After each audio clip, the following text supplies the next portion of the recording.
Hello, teachers.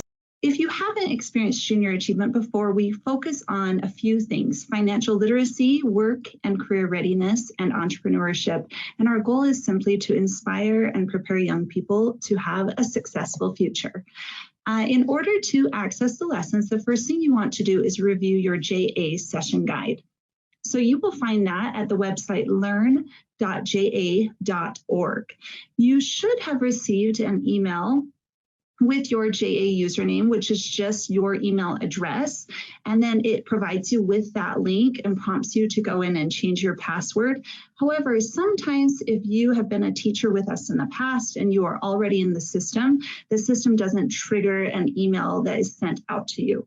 If that's the case and you didn't receive any notifications, please just go to learn.ja.org and scroll all the way to the bottom. There you'll find a link that says forgot password, and you can reset your password and then go in to access the lessons. So when you visit learn.ja.org, you'll see a login page, and you'll click right here where it says educators, students, and volunteers. From there, it will take you to the JA Connect Learning platform. Under My JA Courses, and the menu programs, if you click on the down arrow, you should see your class, and it generally will have some sort of a description with your last name, the name of the program, your grade level, and your school. When you click on that, it will take you to the JA Remote Classroom menu, and there are a few different things that you'll use this menu for. The first is to access your guide.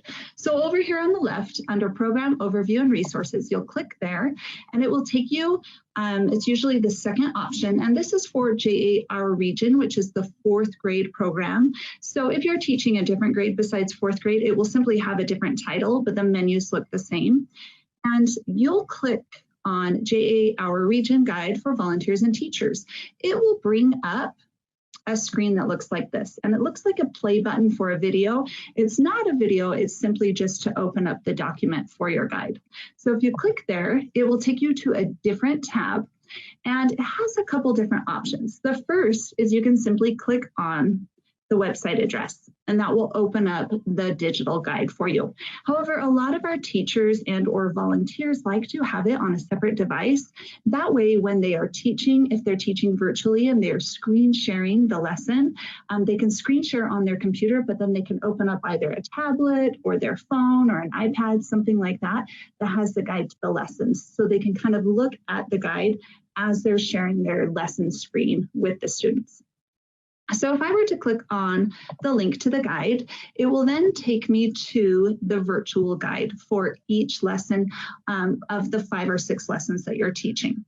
Over on the left-hand side, there's a Welcome to Junior Achievement, and there are a couple sections that you want to review before teaching. So there's the Before You Begin and the Virtual Preparation Suggestions. Now, these are geared a little more towards volunteers that aren't already used to managing a classroom and working with students on a day-to-day basis, but there are some really helpful hints in presenting the JA lessons virtually, so you'll still want to just take a couple of minutes to review that. One thing to note is that the pre and post program surveys, or the pre-tests and the post-tests that are in the JA content, are not required unless your sponsor specifically requests them, whoever is sponsoring the JA program at your school. So if you want to use those, you can, but it's totally your preference. Most of our teachers simply share the lessons with their students, and they don't worry about the pre and post program surveys. Now, back to the guide. After you've reviewed those first couple of sections, you're going to go down to the facilitation instructions. These are the step-by-step instructions on how you're going to present the slides. And the great thing about these is they contain screenshots of each slide that you are sharing with your students. So I like to have it, and it helps kind of guide me along as I'm teaching the lesson, just to make sure that I'm staying on track with what the students are seeing on the screen. All right, if you get out of your guide and you go back to the remote classroom menu, you'll also see in each session, so right now we're in session 1, there are some student materials. So sometimes they're just a flyer, a worksheet, some kind of an activity that they can do at home. But you're going to open those up, and before you teach your students a lesson, you will share that with them. So if they're in the classroom and they're logging on devices, you can share that. You can pull those up and print them off if they're in the classroom. But if they're home and they're beaming in, or you're connecting via Zoom or GoToMeeting, then you'll simply just email that or share that link with your students, and then they can pull it up and download it on their device and fill that out as you are teaching the lesson to them. So the same type of thing, you'll click on the play button and it will open up the student materials. This is actually one of the slides in your lesson, and it reminds the students, do you have your activity sheet, and make sure you download it and name it and save it on your computer or your device.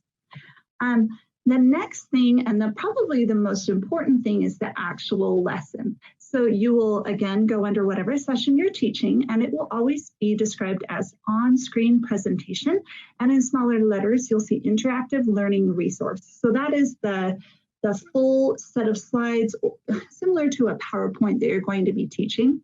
So you'll click on that lesson, and it will just open up a set of slides. And you'll simply just click through the slides like you would on a PowerPoint lesson. Some of them are interactive where you can kind of play a game and tap on different things. A lot of them have key terms, so you can click on the key term card and it will bring up the definition. Sometimes there are even videos that are embedded, 2 to 3 minute video clips that you can play and share with your students as you're teaching the lesson. Finally, I just want to thank you.